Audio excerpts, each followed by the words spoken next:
Bienvenidos a este podcast de UNICEF, en el que conversaremos sobre cómo proteger a los niños, niñas y adolescentes.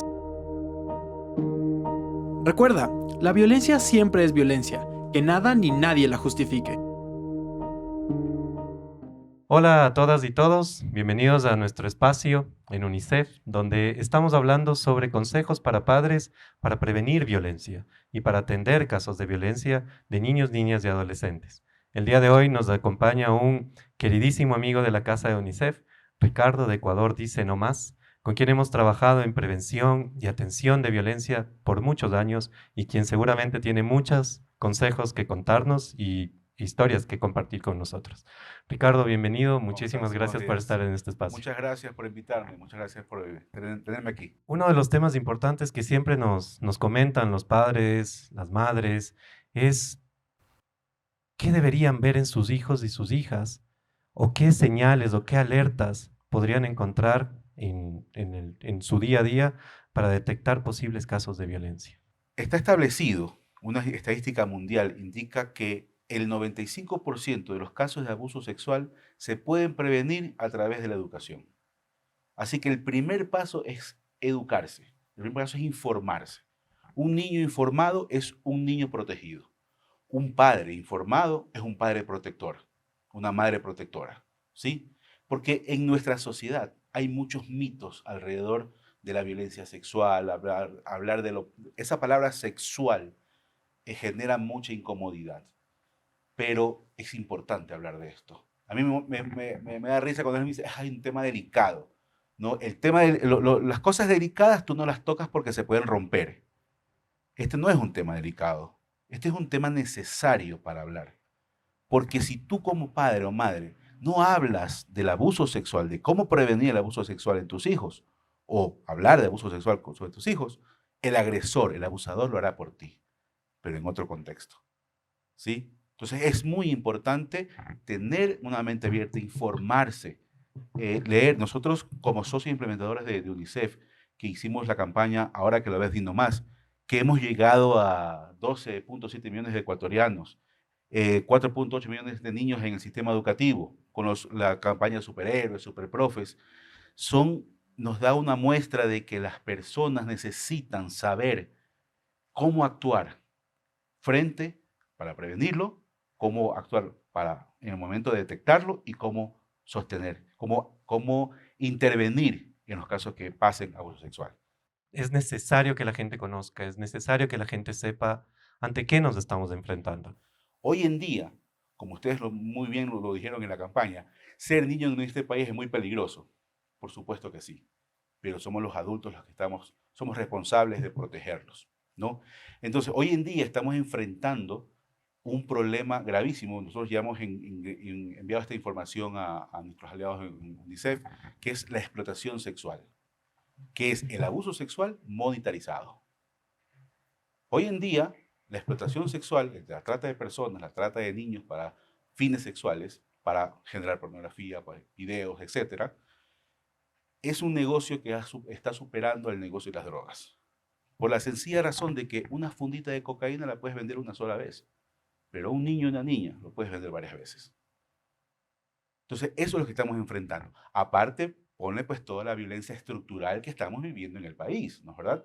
Y que los padres están sin herramientas. Y aparte de eso, no quieren, se resisten un poco por mitos, por unos modelos de crianza que se aplicaron en ellos y creen que ese es el camino. No, nosotros debemos estar conscientes de que los modelos de crianza que hemos tenido no han servido. Tenemos que comenzar a cambiar esos modelos mentales y de crianza y de la cultura general. La gran mayoría de casos de violencia sexual y de violencia en general se da dentro de los hogares. Por supuesto que sí. Y tú acabas de mencionar que uno de los problemas que tenemos es que tenemos ideas de crianza que probablemente son contrarias a derechos de niños, niñas y Por adolescentes. supuesto que sí. ¿Qué consejo le podrías dar a este padre, a esta madre que quiere mejorar su relación con su hijo? A nivel mundial, más del 93% de los casos de abuso sexual se da dentro del círculo de confianza de la víctima, ¿no? Aquí en el Ecuador, antes de que saliéramos con la campaña, se hablaba de un 65% de los casos de abuso sexual pasaban dentro de casa. Esas cifras se han ido modificando porque en 8 años las denuncias se han disparado, se han visibilizado. Ese es el efecto que hemos tenido como sobrevivientes porque salimos a romper el silencio y estamos constantemente dando información. Entonces, de 7.000 denuncias en 2017 a más de 52.000 denuncias actualmente, ¿no es verdad? Así es. Entonces, ¿cómo los padres pueden tener toda esta información que se está develando, ¿no? Es momento de empezar a observar y escuchar adecuadamente. De esto ya lo hemos hablado, ¿sí? Por eso nosotros siempre estamos constantemente pues, apasionados en que se siga difundiendo esta información. Si tú a tu hijo lo golpeas, le aplicas el castigo como una medida de crianza, le estás diciendo que su cuerpo no tiene valor, que cualquiera lo puede maltratar físicamente. Si tú a tu hijo le gritas, que es violencia psicológica, y ahí vamos a entrar a los tipos de violencia en las cuales trabajamos, desmereces sus méritos, le insultas, le gritas, y le gritas porque derramó el vaso de leche, entonces ese disminuye su autoestima, ¿sí? Es un efecto increíble en la autoestima. No hay nada de confianza. Ese niña no te va a contar si te está pasando algo para que tú puedas actuar adecuadamente como un padre o una madre protectora, ¿no? Debemos entender que los tipos de violencia generan vulnerabilidad, ¿sí? La violencia física, la violencia psicológica, la negligencia, que muy pocas personas hablan de esto, pero ser negligente es un tipo de violencia y una de las más crueles. Es decir, si tú te vas todo el día y no le dejas preparada comida a tu hijo, o sea, lo vas a matar de hambre. Es negligente. Asimismo, si estás todo el tiempo en el celular y no te pones a conversar con tu hijo sobre cuáles son sus intereses, cómo es su vida, cómo le fue en el colegio hoy día. Preguntas muy sencillas. Escúchalo, ¿no? Atiéndelo. Eh, interésate por sus intereses. Tal vez la música que él escucha no te gusta a ti mucho, pero haz el esfuerzo, ¿sí?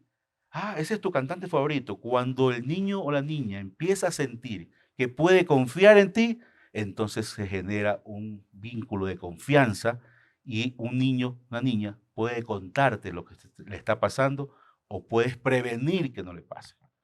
Es una relación basada en confianza, ya Por no en el supuesto. temor, ya no en Exactamente. este miedo o en esta idea equivocada que Por tenemos de supuesto que autoridad. sí. Porque si tú le dices a tu niño, le gritas, si alguien te toca, yo a esa persona la mato.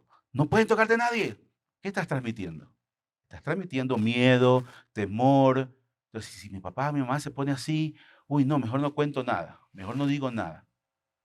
La calma es muy importante, ¿sí? Nadie puede tocar tus partes íntimas, ni siquiera yo que soy tu papá, ¿sí? Ni siquiera tu mamá. Nadie puede hacer, son tus partes íntimas, ni tú puedes tocar las de otros. Si alguien te quiere hacer daño, puedes contármelo a mí. Yo sabré qué hacer. Yo soy el adulto, yo soy tu papá, yo soy tu mamá, yo te voy a proteger desde la calma. Si tú trabajas desde la calma y comienzas a observar si hay un cambio en el comportamiento de tu hijo o de tu hija, tú podrás detectar a tiempo si algo está pasando y poder actuar. Pero tienes que informarte. Y darte el espacio para poder conversar con él, Claro con que sí. ella. Algo que muchas veces pasa cuando se presentan estos casos de violencia es que inclusive cuando los niños, las niñas hablan o cuentan o dan alguna señal, los adultos no escuchan o no les creen o creen que es una exageración. Exactamente. ¿Por qué es importante escuchar a la víctima? UNICEF lo hizo en el 2017 al escuchar a los sobrevivientes de abuso sexual y juntos logramos lo que separados no podíamos lograr. Eso es importante. Tenemos que cambiar la cultura de escuchar y creerle a la víctima, ¿sí? Un niño, una niña pequeña no puede mentir sobre abuso sexual, porque cada niño o niña que nace es una hoja en blanco, ¿sí? La información que tenga ese niño o esa niña proviene de los adultos que lo rodean, del medio ambiente que tiene alrededor, ¿no es verdad? Entonces, si un niño tiene un comportamiento sexualizado, es porque lo vio o fue aplicado en él. ¿Me explico? Totalmente. Entonces, es importantísimo. Si pasa algo, un niño, una niña no miente sobre abuso sexual. Principio básico. Esto implica, no es creerle por creerle, sino porque está demostrado Por supuesto dentro que sí. de la gestión de casos a nivel Por global supuesto que sí. que en ese tema en particular va a ser muy difícil que no sea cierto. Por supuesto que sí. No solamente de lo que vivimos, aparte de la experiencia que tenemos, porque lo vivimos, ¿sí? Y porque no nos creyeron, ¿no? Es decir, estamos hablando que el 73% de las familias no se ponen del lado de la víctima, se ponen del lado del victimario, porque prefieren el prestigio de la familia. ¿Cómo vas a creer que voy a decir que mi familia abusaron sexualmente de mi hijo o de mi hija? ¿No? Que fue el tío, que fue el padre, que fue el primo. No, pues es un enemigo conocido. Entonces, ponen por encima el prestigio de la familia, que es la primera institución, y de ahí puede ser familia, escuela, colegio, universidad, academia, país. ¿Me explico? ¿No? Entonces, hay que creer en la víctima. Eso es una cosa que incluso nosotros también buscamos capacitar a las personas que están dentro del sistema de protección para que puedan entender y comenzar a cambiar la cultura de cómo ver a la víctima. Un niño aquí es revictimizado en nuestro sistema judicial porque tiene que rendir su versión, volver a contar lo que le pasó, como lo hablamos ayer, 17 veces. Es revictimizante.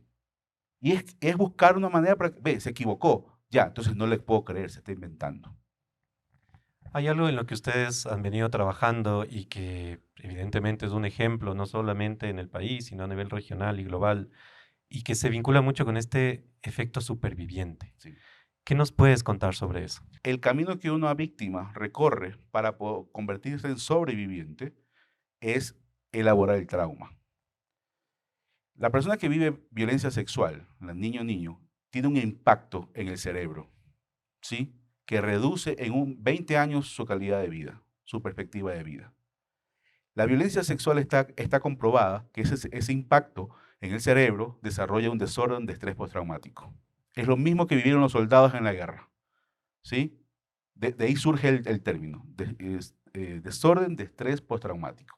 Entonces, esa incidencia en las neuronas del cerebro, el impacto de la violencia, no solamente que hace que la persona obviamente desarrolle su vida de manera diferente, sino que tenga una perspectiva de vida 20 años menos, que sea la causa de 7 de 10 problemas de salud a nivel mundial, que signifique 4.4 trillones de dólares a nivel mundial de costo monetario, la violencia de género y la violencia de abuso sexual contra niños y adolescentes. Entonces, el efecto está ahí, ¿no? Entonces, nosotros, cuando eres sobreviviente, bueno, has elaborado el trauma, has logrado tener cierta paz, pero estás en constantemente pelea, estás sobreviviendo, porque algo que pasó, un olor, por ejemplo, que te recuerda al agresor, una imagen, una sensación, te activa, es un disparador para que la secuencia la consecuencia que viviste del trauma se active. Nosotros nos consideramos supervivientes porque estamos constantemente y nos apasiona, nos enamora desde el amor, generando nuevas herramientas para que a ese niño o esa niña que somos nosotros no le vuelva a pasar lo que nos pasó. Entonces, por eso es que nos consideramos supervivientes. Y esta metodología que fue, digamos que premiada por las Naciones Unidas, por los premios de los SDG, fue innovadora, es innovadora porque no solamente es cuestión de creerles a las víctimas, sino creer en las víctimas. Un sobreviviente al convertirse en superviviente se convierte en un gestor de cambio. Alguien que puede modificar desde su experiencia, preparándose con conocimiento, cambiar su comunidad, cambiar su entorno familiar, cambiar un país. Cuando salimos aquí y contamos nuestras historias a nivel país, ¿no es verdad? Rompimos el silencio y eso generó una ola de personas que nosotros hasta el día de hoy seguimos recibiendo miles y miles de pedidos de ayuda, porque de personas que vivieron violencia y que buscan y que ven en nosotros la esperanza, porque en el momento que rompes el silencio, que esto ya no es oculto, pues se puede hacer algo, se puede cambiar vidas, se pueden salvar vidas y se puede cambiar todo un país. Evidentemente necesitamos romper el silencio y más que romper el silencio, necesitamos comprender que es una realidad que se tiene que solucionar. Por supuesto y que sí. se puede solucionar. Si tuvieras la oportunidad de decirle frente a frente a un padre, a una madre, un consejo, una idea, algo que le pueda ayudar a comprender probablemente la realidad de su hijo, de su hija, porque evidentemente puede estar preocupado por lo que le puede estar pasando, ¿qué le dirías? Comparte con él, con ella. Interésate por sus intereses. Protégelo, infórmate. Hay 32 programas educativos que hemos creado a lo largo de 8 años que están gratuitos. Busca ayuda, busca información. No te escandalices. Es duro, pero es muy necesario hablar de esto. Haz que hablar de abuso sexual sea una experiencia sencilla, ¿no? Nosotros todos los materiales que generamos son dibujos animados con un mensaje muy sencillo para entenderlo. Mucha gente nos dice, oye, me cambió el chip, o sea, nunca había pensado de esta manera. Pero claro, somos una sociedad que estamos llenos de mitos, de prejuicios, ¿no es verdad? Dejemos los prejuicios a un lado, porque es más importante esa vida de esa niña y ese niño que está bajo nuestra responsabilidad. Te agradezco a ti, a la organización, a todos quienes han trabajado en todo este tiempo junto a nosotros en todo esto que implica prevenir violencia, atender violencia y criar con cariño a nuestros hijos y Por nuestras supuesto que hijas. sí. Muchísimas gracias a ustedes. Y la verdad es que también, otra cosa que le diría a ese padre es que juntos, solo juntos podemos acabar con este problema. Que separados somos débiles, juntos somos fuertes. Y juntos nos apoyamos y Por nos vamos a supuesto que cuidar. sí. Gracias, Ricardo. Muchas gracias a ti.